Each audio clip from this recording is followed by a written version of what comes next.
A soft melody drifted through the morning mist, the notes pure and sweet. Annalise paused on the forest path, closing her eyes to let the enchanting song wash over her. It was a voice she had never heard before in all her years living at the edge of the ancient woods. Songbirds were no strangers here, their delightful calls and chirps the perpetual soundtrack to life in the sleepy village of Willowton. But this song was different, ethereal and haunting, seeming to reach deep into Annalise's soul and tug at heartstrings she didn't know still existed after all these years alone. Following the melody as if in a trance, Annalise stepped off the worn dirt path, her mud-caked boots sinking into the dense green undergrowth. Dew sparkled on leaves and blades of grass like 1,000 diamonds in the pale dawn light. Pushing aside low-hanging branches, she emerged into a small, perfectly circular clearing she had never encountered before in all her treks through these woods. In the center of the grassy glade perched the source of the unearthly music, a tiny red-feathered bird, its beak opened wide in song, black eyes shining. As Annalise watched, transfixed, the bird's melody intensified, the notes cascading and spiraling in an intricate serenade. Annalise felt tears spring to her eyes, transported by a profound sense of love, loss, joy, and sorrow all at once. It was as if the bird was singing her own life story back to her. Annalise thought of Daniel, her husband, lost to her a decade ago. They had been childhood friends growing up in Willowton, innocent sweethearts who became devoted lovers. On golden summer days, they would laze for hours in fields of wildflowers, making up silly songs and dreaming of their future together, and would rest her head on Daniel's chest, listening to his steady heartbeat, letting it lull her into peaceful oblivion. When the fevers came, striking down nearly half the village, and sat vigil at Daniel's bedside for days, mopping his burning brow, whispering words of comfort and praying desperately for his recovery. But it was not to be. She still remembered with devastating clarity the terrible stillness that came over him when he breathed his last, his hand going slack in hers. A part of Annalise died that day too. In the years since, she had erected walls around her wounded heart, keeping others at a careful distance. Oh, she was pleasant enough to her neighbors, always ready with a kind word or a helping hand. But Annalise let no one get too close, preferring to spend her days in solitude, wandering the forests with only the birds for company. Until today, when this red songbird's haunting melody pierced straight through her defenses, as if they were made of cobwebs instead of stone. As the last notes faded away, the bird cocked its head, fixing Annalise with a strangely knowing gaze. Then, quick as a flash, it took wing, darting away through the trees. "Wait!" Annalise called out, seized by a sudden desperate longing not to lose this unexpected connection. She crashed gracelessly through the undergrowth, following the flash of red feathers ahead. Low branches whipped at her face and brambles tore at her clothes, but she charged recklessly forward, determined not to lose sight of her quarry. At last, winded and scratched, Annalise stumbled to a halt. The bird was gone, and she was hopelessly lost, turned around in an unfamiliar part of the forest. But even more disconcerting was the change that had come over the woods themselves. The trees were taller here, more ancient, their gnarled trunks wider than any Annalise had ever seen. The air felt different too, charged with a strange energy that lifted the hairs on her arms. There was magic in this place, a tingling presence just beyond the edges of perception. Annalise's pulse quickened. She had grown up on the old stories of the marvelous and strange folk who dwelled deep in the wooded hills. But she had always taken them for colorful country legends, not truth. Now she wasn't so sure. Turning slowly, Annalise noticed a cluster of toadstools in a rainbow of colors: vivid scarlet, royal purple, sunshine yellow, peeking out from behind the twisted roots of a massive oak. Instinct guided her steps as she crossed to kneel beside the fairy ring. With a trembling hand, she reached out to brush her fingertips across the velvety caps. The moment her skin made contact, Annalise felt a shock run through her body, as if she'd been struck by lightning. The world tilted crazily around her and a roaring surf pounded in her ears. When it righted itself again, Annalise was no longer crouched in the forest loam, but standing in the center of an opulent ballroom. Graceful figures clad in glittering gowns and suits twirled around her in an intricate waltz. Annalise gaped at the impossible scene, wondering if she was dreaming. But no, the cool marble under her feet felt solid and real. The swish of satin skirts and clink of crystal rang in her ears. The air was perfumed with 100 exotic flowers. And there, fluttering above the dancers' heads, was the little red songbird, swooping and diving playfully through the crowd. As Anna watched in amazement, the bird spiraled down to perch on the gloved hand of a tall gentleman in a gold-trimmed greatcoat. He raised the songbird to eye level, smiling fondly at it and stroking its feathered head with one long, elegant finger. Then, as if sensing Annalise's stunned gaze upon him, the man looked up, his eyes meeting hers across the room. Annalise's breath caught in her throat. He was heartbreakingly handsome, with thick dark hair, striking blue eyes and a face that belonged on a romantic painting. But it was the expression he wore as he regarded her that made Annalise go weak in the knees, a look of such tender joy and affection, as if she was the only woman in the world who mattered. Carefully transferring the songbird to his shoulder, the man began to make his way toward her through the waltzing couples.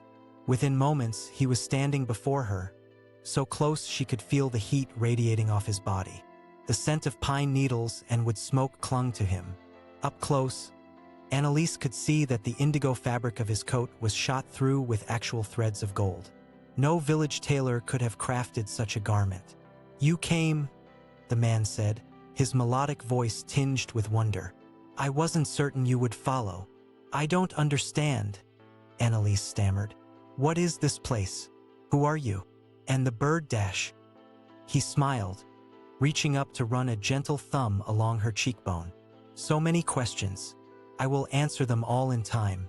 But first," the man stepped back and took her hands in his, raising them to his lips to brush a whisper of a kiss across her knuckles. "Dance with me." Before Annalise could form a response, he had swept her into his arms and out onto the ballroom floor. One hand rested lightly on her waist as the other cradled her fingers. Annalise braced herself for awkwardness. It had been many years since she had danced with a man, but somehow her feet moved in perfect harmony with her mysterious partner, their bodies swaying as one to the stirring strains of music. As they spun and twirled, the other dancers fading into a blur of color around them, Annalise studied the man's handsome face, trying to place him. There was something undeniably familiar about him, as if she had known him all her life. His blue eyes sparkled down at her with that fathomless tenderness. "I've dreamed of this for so long," he murmured, "to finally hold you in my arms." "I don't even know your name," Annalise pointed out a little breathlessly. The dancing was making her head spin, or perhaps it was his intoxicating nearness. He chuckled. "How rude of me. You may call me Tamer." Annalise raised an eyebrow. "That's an unusual name. I've never heard it before." "Oh, I suspect you have," Tamer said with a secretive smile. "In the ancient tales of this land, tales of the fair folk who dwell in the wild places, the magical creatures who appear in times of need." Annalise shook her head, sure she must have misheard him. "Fairy tales? Childhood stories? You can't mean." "I can and I do, my love," Tamer said gently. "I am one of the Fae, and this place—" He made a sweeping gesture at the opulent ballroom around them. "This is my kingdom in the deep wood, where time flows differently. A day in your world is like a year here." Annalise's feet faltered and she stumbled out of his arms, certain now that this must be a bizarre dream brought on by exhaustion or loneliness or plain old madness. "No," she said, pressing fingers to her throbbing temples. "No, it's not possible. I must be imagining this, hallucinating." Tamer caught her about the waist, pulling her flush against him once more. His gaze burned into hers, searing and intense. "You are not imagining this, my dearest Annalise. Search your heart, you know it to be true. You know me as I know you." She stared up at him, afraid to believe, afraid to hope. But deep down, in her marrow, Annalise felt the truth of his words. This impossible, beautiful man was no stranger. His face, his scent, his touch, they were all achingly, wonderfully familiar. How? She whispered. Tamar cupped her face in his long fingers. I have watched you all your life, my love. Your hopes, your joys, your terrible sorrows. I longed to go to you, to comfort you, but the laws of my people forbade it. All I could do was send my emissary to sing to you. He turned his head, and a second later, the red songbird came winging over to land on his outstretched hand. My magic is in its voice. I poured my love into every note, hoping it would reach you. Today, it finally did. Impossible as it all was, Annalise felt the rightness of it settling into her bones. The holes in her life began to fill in, all the pieces clicking into place. The way she had always felt watched over, even in her darkest moments, as if someone was guiding her way, smoothing her path. And that melody, so hauntingly perfect, the notes a secret language that spoke to her very soul. Tears pricked at the back of her eyes. All this time, she said hoarsely, you were there. You saw me. You loved me. Oh, Annalise, Tamar breathed. How could I not? Your beautiful spirit, your kind heart, your unbreakable strength. Letting you believe you were so alone has been the greatest torment of my long life. But now the time has finally come for me to claim you as my own. He leaned down, his lips a whisper from hers. Come away with me, my love. Let me give you the happy ending you deserve. Annalise's heart leaped and spun. She wanted to sink into his arms, to follow wherever he led. But she couldn't help the sliver of doubt, the ache of fear. Could this wondrous man truly heal all the wounds she had carried for so long? Was she brave enough to risk her battered heart one more time? She pulled back enough to meet his eyes. This is all so much. I feel overwhelmed. Tamar tucked a tendril of hair behind her ear, his long fingers caressing her cheek. I know, my love, and I understand your hesitation. You have been so alone, so hurt. He took both her hands in his once more, earnest and imploring. I won't ask you to decide now. Go home, think on all I've said. Listen to your heart. When you're ready, come back to the fairy ring. I will be waiting as I always have, as I always will. Then he bent his dark head and pressed the softest, sweetest kiss to her mouth. Annalise's eyes fluttered shut, her senses reeling from the intense rush of feeling. She raised her hands, wanting to twine them around his neck, to pull him closer, but her fingers closed on empty air. Annalise's eyes flew open. She was standing alone in the woods, in the center of the Toadstool Fairy Ring. The magical ballroom, the fantastical guests, and Tamar himself had vanished as if they had never been. Only the red songbird remained, perched on a low branch, observing her with those strangely knowing eyes. As Annalise watched, it opened its beak and trilled a few notes of that haunting melody. Then, quick as a blink, the bird took wing and fluttered away through the shadowed trees. Dazed, Annalise stumbled back through the woods toward home, hardly aware of the brambles catching at her clothes or the carpet of leaves crunching beneath her boots. Her mind whirled with fantastic visions of all she had seen and heard. Tamar's stunning revelations spun through her mind on repeat. The magical kingdom in the forest, his secret guardianship over her all these years, the promise of a love to last lifetimes. It was like something out of the fairy stories she had cherished as a child, too wonderful to be real. But it had been real, hadn't it?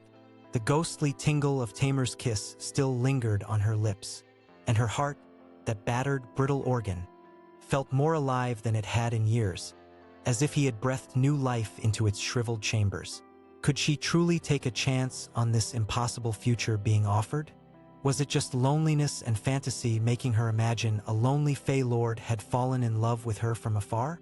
Or was the magic real? The kind of once-in-a-lifetime love Annalise had only ever dreamed of? She didn't know. But for the first time in a very long time, she dared to hope. Over the next few days, Annalise went about her chores and errands as usual, feeding the chickens, tending her garden, bartering eggs for flour at the village market. But all the while, her mind was awhirl with thoughts of Tamar, of their dance in the enchanted ballroom and the story he had told her. She felt his absence like a physical ache, a hollow space in the world where he should be. Strangely, though the rest of Willowton went on much as it always had, To Annalise it all felt slightly unreal, lackluster and faded, like a dream from which she was only half awake. The vibrant, magical realm she had glimpsed made her mundane reality seem wan and thin in comparison.